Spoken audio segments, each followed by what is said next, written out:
जी नमस्कार। स्वागत है दोस्तों आपके अपने यूट्यूब चैनल हिंदी परीक्षा एसके पर। ठीक है।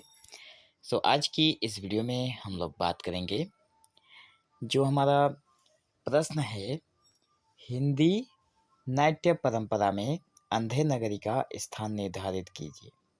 मतलब जो नाट्य मतलब नाटक। ठीक है। तो हिंदी में नाटक की जो परंपरा स्टार्ट हुई जब शुरुआती दौर में, उस समय हमारा जो नाटक है अंधेर नगरी, उसका क्या स्थान है इसकी परंपरा में, नाटक की परंपरा में इसका क्या स्थान है, उसी के ऊपर आज हम लोग यहाँ पे इस वीडियो में चर्चा करेंगे। ठीक है। और ये बहुत ही इम्पोर्टेंट प्रश्न है, कई बार एग्जाम में पूछा गया है आप लोगों का। ठीक है। उत्तर में हम लोग कुछ इस प्रकार लिखेंगे, हिंदी नाट्य परंपरा में अंधेर नगरी का स्थान जो है कुछ इस प्रकार है। ठीक है। भारतेंदु हरिश्चंद्र द्वारा रचित नाटक अंधेर नगरी हिंदी नाट्य परंपरा में एक महत्वपूर्ण कृति है। मतलब यहाँ पे कृति का मतलब हो गया उनकी रचना। ठीक है। तो हिंदी नाटक की परंपरा में भारतेंदु हरिश्चंद्र द्वारा रचित ये बहुत ही महत्वपूर्ण एक रचना है, नाटक है। इस नाटक ने सामाजिक और राजनीतिक मुद्दों पर गहरे व्यंग के माध्यम से अपनी विशेष पहचान बनाई है। व्यंग का मतलब हो गया अपने शब्दों को थोड़ा घुमा फिरा कर कहना, ताकि लोगों के माइंड को हिट करे। ठीक है। तो सामाजिक और राजनीतिक जितने भी मुद्दे हुआ करते थे उन सबको इस नाटक ने कवर किया गया है। ठीक है। निम्नलिखित बिंदुओं में इसके महत्व को समझा जा सकता है।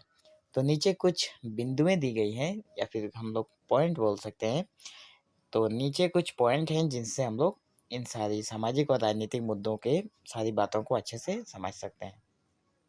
पहला नंबर है, समाज में भ्रष्टाचार और अव्यवस्था पर कटाक्ष। मतलब समाज में क्या हो रहा है कि भ्रष्टाचार फैला हुआ है और अव्यवस्था जो है उस पर कटाक्ष किया है भारतेंदु हरिश्चंद्र जी ने। तो पहला नंबर इसमें पॉइंट है, अंधेर नगरी एक ऐसे राज्य का निर्माण करता है जहां राजा और उसके अधीनस्थ अयोग्य और लापरवाह हैं। ठीक है। मतलब यहाँ पे अंधेर नगरी जो नाटक है उसमें एक ऐसे राज्य की चर्चा की गई है जहाँ पे रहने वाले उसके राजा और उस राजा के अधीनस्थ मतलब जो प्रजा हैं, सभी लोग जो राजा है वो राजा होने का योग्य उसमें नहीं है, और वो भी बड़ा ही लापरवाही व्यक्ति है। ठीक है। इस तरह के घटना चक्र हमें इस नाटक में देखने को मिलता है। मतलब उस समय की समाज व्यवस्था कुछ इसी प्रकार थी। आगे है कि इस नाटक के संवाद अंधेर नगरी चौपट राजा टके सिर भाजी टके सिर खाजा में शासन की अव्यवस्था और अनैतिकता पर तीखा व्यंग है। मतलब यह जो नाटक है इसमें अंधेर नगरी चौपट राजा टके सिर भाजी टके सिर खाजा, अगर आप लोगों ने ये नाटक पढ़ा है तो बहुत ही मजेदार नाटक है, एक बार जरूर पढ़ लीजिए।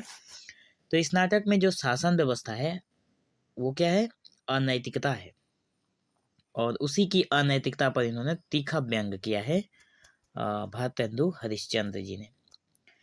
तीसरा नंबर एक और छोटा सा पॉइंट है जिसमें बताया गया है कि यह भ्रष्टाचार और न्याय की कमी जैसे मुद्दों को उजागर करता है जो आज भी प्रासंगिक है। और ये नाटक में जो सारी चीजें, जो भ्रष्टाचार और न्याय की कमी, मतलब उस समय वहाँ पे लोगों में न्याय करने की जो क्षमता नहीं थी उसकी मतलब उसके ऊपर इन्होंने लोगों की नज़र या फिर नाटक का जो दृश्य है वो दिखाने का इन्होंने प्रयत्न किया था कि उस समय के समाज में भी लोगों में न्याय करने की कमी थी, भ्रष्टाचार तो फैला ही हुआ था। ठीक है। दूसरा नंबर जो पॉइंट है उसमें बताया गया है कि भारतेंदु हरिश्चंद्र की आलोचनात्मक दृष्टि। किसी भी पॉइंट को लेकर या फिर किसी भी टॉपिक को लेकर आलोचना करना कवियों का मतलब एक गुण की तरह ही माना जाता है। इसमें कहा गया है कि भारतेंदु हरिश्चंद्र ने अंधेर नगरी के माध्यम से तत्कालीन समाज की राजनीतिक और सामाजिक विसंगतियों पर कटाक्ष किया है। तत्कालीन का मतलब हो गया उस समय के समाज में जो राजनीति और सामाजिक जो विसंगति थी, मतलब दोनों में जो मिल मिलाव नहीं था, उसके ऊपर इन्होंने कटाक्ष किया है। दूसरा नंबर पॉइंट में बता रहे हैं कि उन्होंने इस नाटक के जरिए अपनी आलोचनात्मक दृष्टि और समाज सुधार की भावना को व्यक्त किया है। उन्होंने बताया है इस नाटक के माध्यम से कि अगर समाज में इसी तरह से सारी चीजें चलती रही तो समाज मतलब बर्बाद होने से कोई नहीं रोक सकता समाज को, ठीक है। तो उन्होंने समाज में सुधार लाने का प्रयत्न किया था नाटक की रचना करने के मतलब नाटक इन्होंने जो रचना किया था अंधेर नगरी नाटक के माध्यम से, ताकि लोगों की दृष्टि खुले। आगे है एक और नंबर पॉइंट है जिसमें कहा गया है कि नाटक में हास्य और व्यंग के माध्यम से गंभीर सामाजिक संदेश दिए गए हैं। नाटक जब आप लोग पढ़ेंगे तो उसमें देखेंगे कि सारी चीजें हंसने लायक ही है और व्यंग व्यंग भी किया गया है, लेकिन वो भी सामाजिक संदेश दिया गया है कि समाज में भी ऐसे इंसान पाए जाते हैं, हमारे इस रियल समाज में भी ऐसे इंसान पाए जाते हैं। 3 नंबर पॉइंट में है हमारे पास भारतीय नाट्य परंपरा में व्यंग की शुरुआत। अच्छा, भारतेंदु ने जो नाटक रचा अंधेर नगरी, तो इसी से उन्होंने नाटक में व्यंग की शुरुआत किया था। तो कहा गया है कि अंधेर नगरी ने भारतीय रंगमंच और हिंदी साहित्य में व्यंग को एक नई दिशा दी। व्यंग की नई दिशा यहाँ पे हमें इसी नाटक से मिलती है। यह नाटक समाज की कुरीतियों और प्रशासनिक खामियों को व्यंग्यात्मक रूप में प्रस्तुत करता है, जो अपने समय के नाटकों में अनोखी बात थी। यह नाटक अपने समय में क्या करता है, सारी चीजों को व्यंग्यात्मक रूप से प्रस्तुत करता है, जो कि उस समय में ऐसे बातें मतलब व्यंग भरी बातों में नाटक लिखना बहुत ही अनोखी बात थी, ठीक है। आगे है 4 नंबर पॉइंट में हमारे पास मिलता है जिसमें कहा गया है सामाजिक चेतना का जागरण, ठीक है। इस नाटक के जरिए भारतेंदु हरिश्चंद्र ने समाज में सामाजिक जागरूकता और सुधार की भावना को प्रेरित किया था। सामाजिक जागरूकता मतलब लोगों को मतलब अवेयर करने का, ठीक है। मतलब जागरूकता का मतलब है लोगों को सचेत करना, सुधार की और समाज को सुधार की जो भावना थी उससे लोगों को प्रेरित कर रहे थे कि आप लोग सोए मत रहिए, आप लोग जागिए और समाज को डूबने से बचाइए, ठीक है। आगे है इसे पढ़ने और मंचन करने से लोग समाज की समस्याओं को समझने और उनके समाधान के लिए जागरूक होते हैं।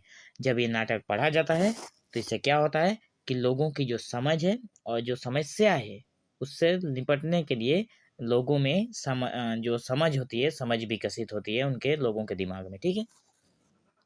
5वां नंबर पॉइंट है आज भी प्रासंगिक और लोकप्रिय है। ये जो नाटक है, मैंने अभी अभी आप लोगों को कहा कि बहुत ही मजेदार नाटक है, जब आप लोग पढ़ेंगे तब आप लोगों को ये बहुत ही अच्छा लगने वाला है, ठीक है। तो ये मैंने इसलिए क्यों कहा, क्योंकि आज भी मैं अगर ये नाटक पढ़ूं तो मुझे बहुत अच्छा लगता है और आप लोगों को भी लगेगा, क्योंकि ये लोकप्रिय है, लोगों को बहुत प्रिय है और प्रासंगिक भी है। पढ़ने के बाद सारे लोग यही बोलते हैं कि बहुत मजा आया ये नाटक पढ़ने के बाद। तो अंधेर नगरी आज भी मंचित होता है और इसकी लोकप्रियता कम नहीं हुई है। मतलब आज भी अगर आप कहीं पे भी अगर दृश्य के रूप में नाटक प्रस्तुत करेंगे तो अंधेर नगरी के जितने भी कैरेक्टर हैं, सब कैरेक्टर को आप बनाकर अंधेर नगरी नाटक फिर से स्टेज पर दिखा सकते हैं, जो कि बहुत ही मजेदार होता है। आगे बताया गया कि यह नाटक सत्ता की अव्यवस्था और अन्याय के खिलाफ एक प्रतीकात्मक विरोध के रूप में देखा जाता है। मतलब एक सत्ता के अव्यवस्था और अन्याय के खिलाफ प्रतीकात्मक विरोध है, ठीक है। आगे है इस नाटक का प्रदर्शन अक्सर सामाजिक मुद्दों पर जनचेतना जगाने के उद्देश्य से किया जाता है। यह नाटक का प्रदर्शन कब कब किया जाता है, जब सामाजिक मुद्दों पर लोगों में चेतना जगाने का काम करना हो, ठीक है। तो निष्कर्ष में हम लोग इसी मतलब ऐसे ही लिख सकते हैं कि अंधेर नगरी हिंदी नाट्य परंपरा में एक अपनी अलग पहचान रखता है। इसकी भाषा सरल और संवाद सहज है, मतलब ये बहुत ही सरल भाषा में लिखा गया है, जो नाटक को दर्शकों के करीब लाते हैं। भारतेंदु हरिश्चंद्र ने इस नाटक के माध्यम से हिंदी रंगमंच और साहित्य को एक नया आयाम दिया था और यह नाटक जो है आज भी अपनी सार्थकता और प्रासंगिकता बनाए हुए है। मतलब इसकी जो वैल्यू है वो अभी भी कम नहीं हुई है, ठीक है। तो आज की वीडियो में बस इतना ही और हम लोग बढ़ते हैं नेक्स्ट वीडियो के लिए, और तब तक के लिए आप लोग चैनल के साथ बने रहें ताकि आने वाले हर वीडियो के लेटेस्ट अपडेट आप लोगों को जरूर मिले। So thank you for watching this video, have an awesome day.